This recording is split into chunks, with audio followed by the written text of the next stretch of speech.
आज मी खूप दिवसांनी यूट्यूबला व्हिडिओ शेअर केलेला आहे. काही कारणांमुळे मला व्हिडिओ टाकता आले नाही आहेत. तर आजसुद्धा आपण एक सोपी आणि सिंपल रेसिपी घेऊन आलेलो आहे. तर मेदूवडे. मेदूवडे सगळ्यांनाच आवडतात, परंतु ते डाळ भिजत घालणे आणि त्यासाठी सुद्धा खूप वेळ लागतो. तर आपल्याला झटपट करायचे असतील तर आपण रव्याचे सुद्धा बनवू शकतो.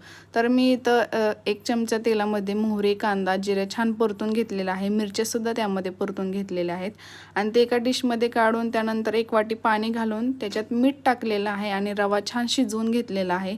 शिजवलेला रवा गार करून त्यामध्ये कोथिंबीर आणि आपण कांदा मसाला जो तळून घेतलेला तो टाकायचा आहे.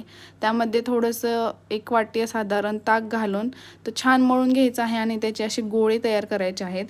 ते गोळे आपल्याला छान तेलामध्ये खरपूस तळून घ्यायचे आहेत. सोडा वगैरे कशाचाच वापर केलेला नाही आहे मी याच्यामध्ये. छान लाल होईपर्यंत तळून घ्यायचे आहेत आणि मस्त खोबऱ्याच्या चटणीसोबत सर्व करायचे आहेत. थँक्यू.